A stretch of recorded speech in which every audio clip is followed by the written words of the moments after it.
All right, today we're going to analyze yesterday's Grade 2 $900,000 Rebel Stakes from Oaklawn Park. It was a major Kentucky Derby prep race. It was won decisively by the Todd Pletcher-trained Magnum Moon, a big, scopy son of Malibu Moon.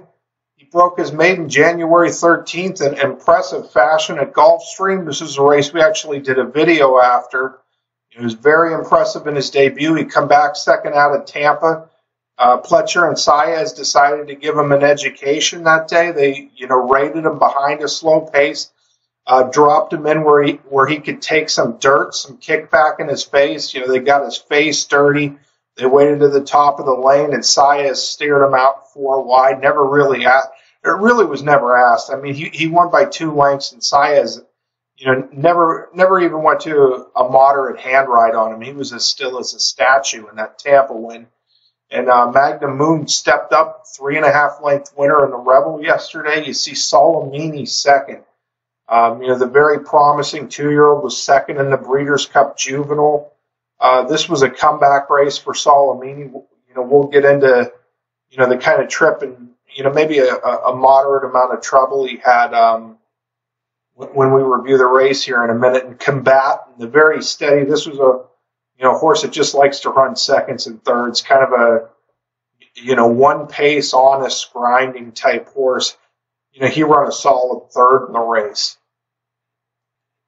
You see here the Beyer speed figure for the Rebel came back a 97, which is, that figure is faster than it's been the last 2 years. Malagasi won the race last year for Pletcher. Cupid won the race 2 years ago for Baffert.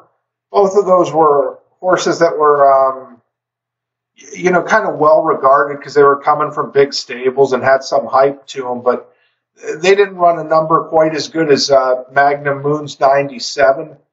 Now in the grand scheme of things,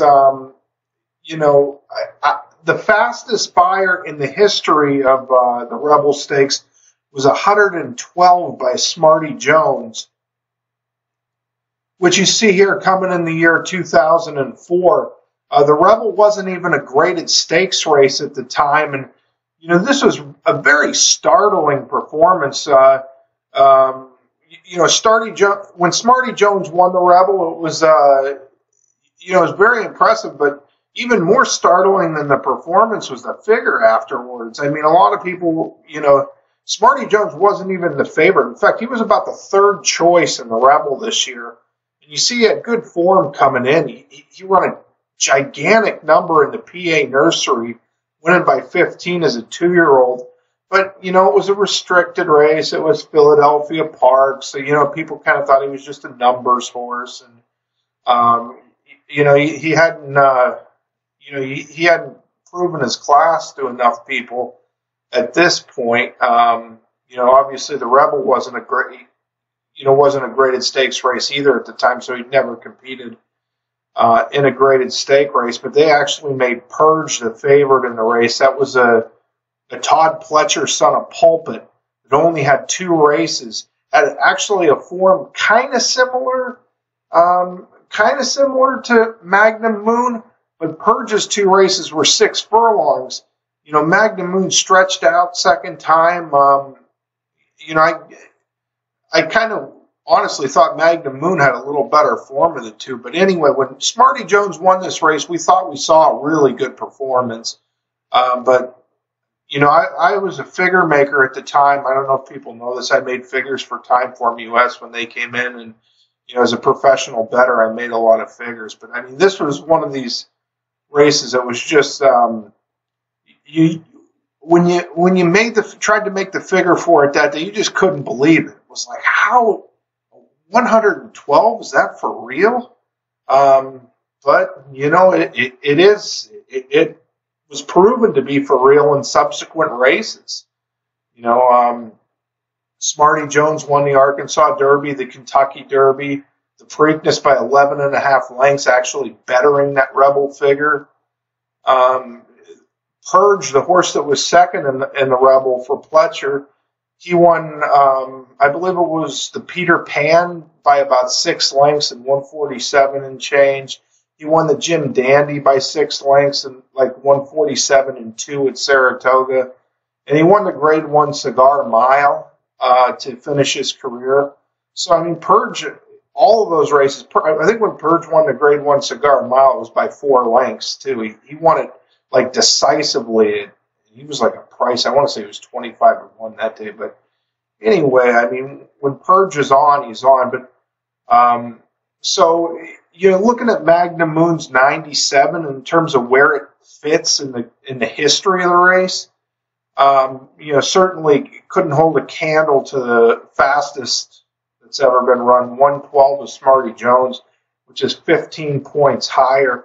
You see Pine Bluff, a horse in the early 90s, won this Rebel Stakes with 106. It was a Grade 3 at that time. Actually lost its graded stake status, if you can believe that. But Pine Bluff has the second fastest at 106, which is still 9 points faster than Magnum Moon's here. You know, you see he was 30 cents on a dollar. He come back in the Arkansas Derby. An interesting thing about Pine Bluff, he won the race by a neck over Lily T. And there was, you know, 7 lengths back to the third place horse.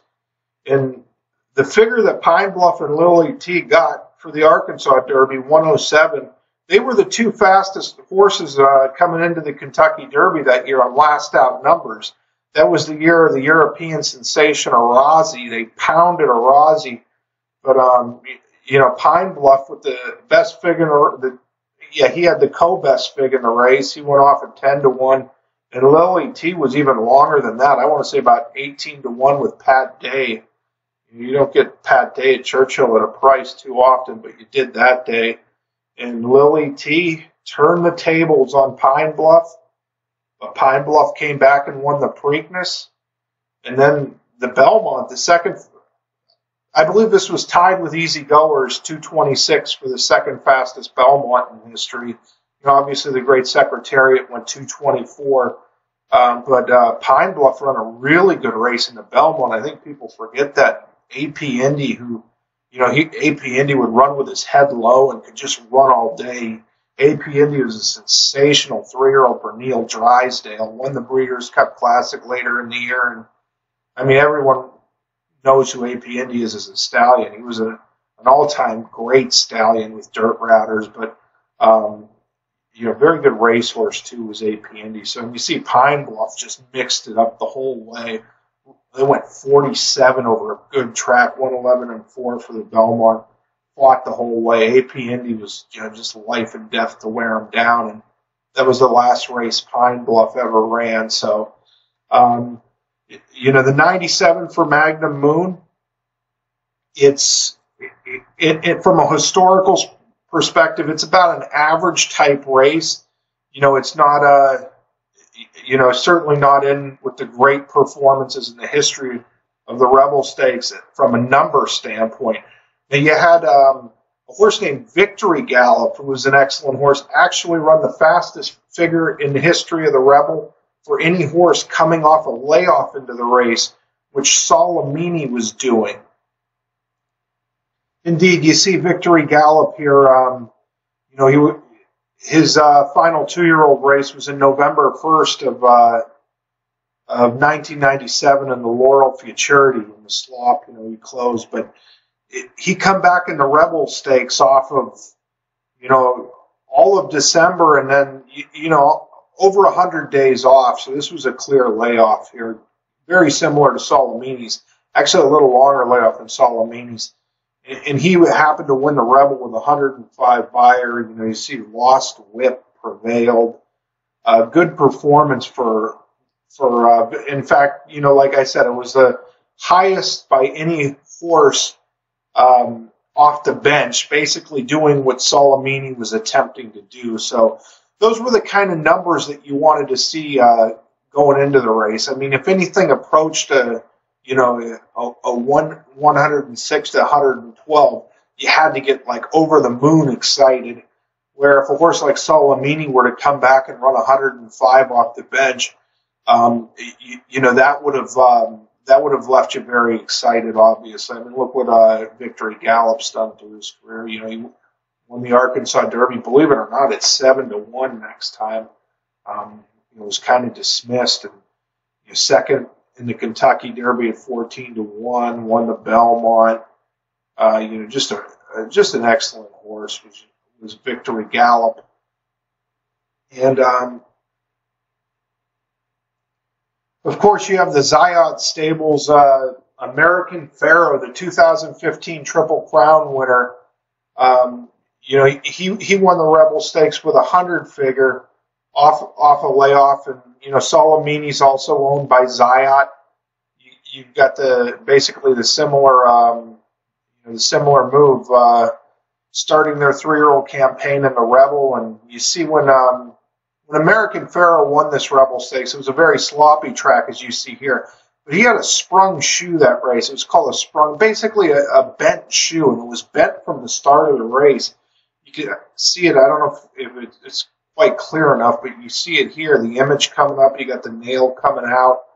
So American Pharaoh raced on that the entire, the entire way in the 2015 Rebel, and still, managed a 100-figure off the layoff. So anyway, I just wanted to kind of put, the Rebel into perspective figure-wise before we watch it. It was 15 points from, it was a long way away from Smarty Jones. It was better than the last 2 years, average number-wise. So with that said, let's go take a look at the Rebel Stakes yesterday. Okay, here's the tape for the Rebel Stakes. You got the 3 is going to be Solomini. He's got the Zayat silks here, those famous Zayat colors. The 4 is Magnum Moon. You see the purple colors up that Luis Saez is wearing. Those are the 2 horses you really want to focus on. Also, Jose Ortiz is riding, the rail horse here for Asmussen. Note how aggressive he is. I mean, he really, really sends. You're going to see Magnum Moon win the break, and Jose Ortiz is going to, push and shove to try to get to the front. And it forced an honest pace. It certainly wasn't a fast pace. When you look at the pace figures and everything coming back for the day, it's what we would call an honest pace. In fact, this race was a truly run race at every stage. It was a very very honestly run race in my opinion. But with that said, we're going to run the tape here.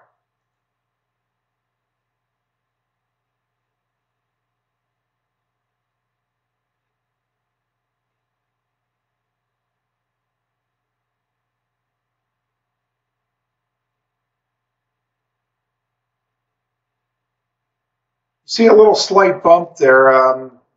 Magnum Moon broke very sharp. He had a slight bump with the 5. He's got a good position, and there's Jose Ortiz rushing up the rail after, not necessarily breaking on top, but he is on top now. And Solomini's down here, kind of in a pocket. He is in the pocket inside. He makes a little, has some funny action here, and kind of cocks his head to the infield. A little bit of greenness. It's something I could show you on the head-on replay, after we get done running this. But you see Magnum Moon was caught 3 wide through the first turn, and he's got a pretty quality horse. So Lucas here out 4 wide, kind of on his flank. So the trip wasn't as easy for Magnum Moon as you might think. I mean, he really had to earn this race. So he's 3 wide here. He was 3 wide into the first turn. The Lucas horse kind of basically forced him along a little bit.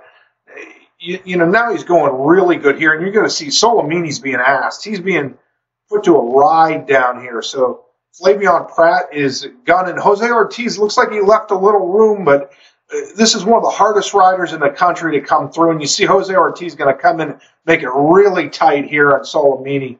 And, so Flavien Prat's just got to back out there. That really, that really was a decisive moment for Solomini.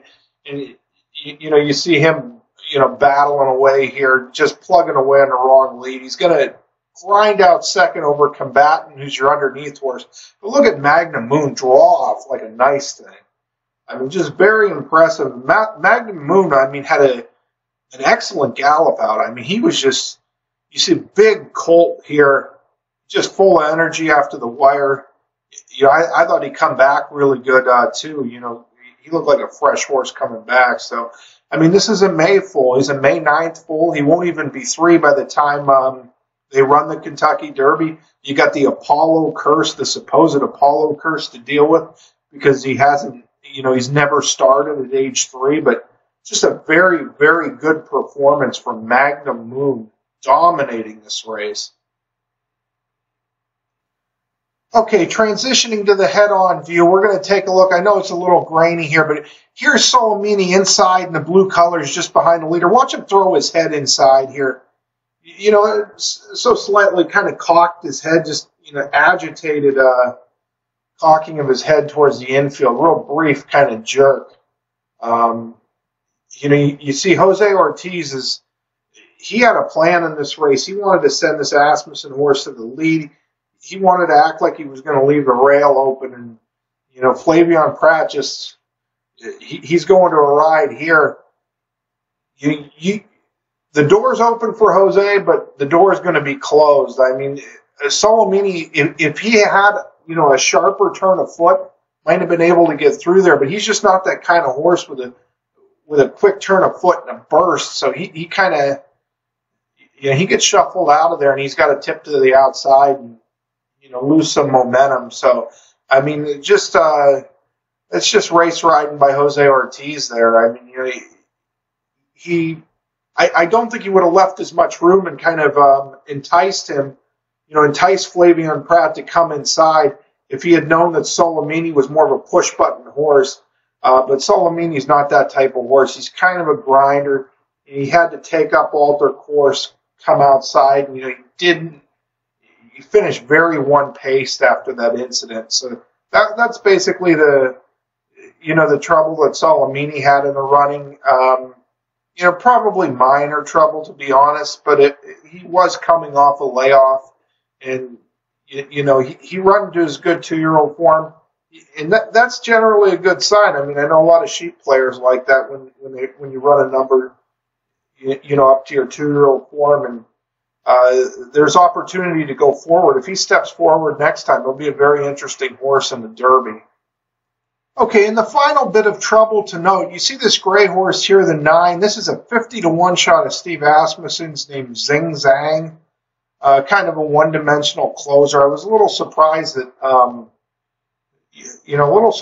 Asmussen decided to take a shot and run him in the race, but he had some trouble in a couple of stages, and we'll run it here. You're going to watch him. You know, he's actually going to come. The 5's going to come out a bit, and he's going to come over the heels of the 10. Going into the first turn. Let's watch and see. See, the 5 comes out, and he actually comes right across the heels of the 10, causes some trouble for his rider, and he ends up way back behind a pace that, you know, you had Jose Ortiz basically forcing an honest pace, but this was a pretty average pace, especially for this caliber of horse. And you see the 9 horse here has been, you know, shuffled back a good ways. He probably lost a little bit of position. We'll say maybe, you know, 2 or 3 lengths there, maybe 2.5 lengths. Now I'll fast forward here to the stretch, and you can see another issue we have. Okay, Zing Zang's down here. The rider ended up taking him to the fence and try to grind up the fence here, which a lot of closers don't like to do. They generally like to be tipped out to the clear. You're going to watch, he gets shut off. The 6, you know, it wasn't too bad. It wasn't too major. It actually looked a little worse on the head-on. But, you know, Zing Zang is the type of horse, if he takes a big class drop, if he gets a fast and contested pace, you know, I think he'll be able to, you know, wake up, have a big heroic stretch running finish. It won't be in any race we'll be following on this channel, but he might be a horse to look at, you know, on the class drop. If he catches a fast and contested early pace, he'll come with a powerful close. So that's just a side note there. But there is Magnum Moon. There is Saez pumping the fist. He's got a very good horse. It's a big colt.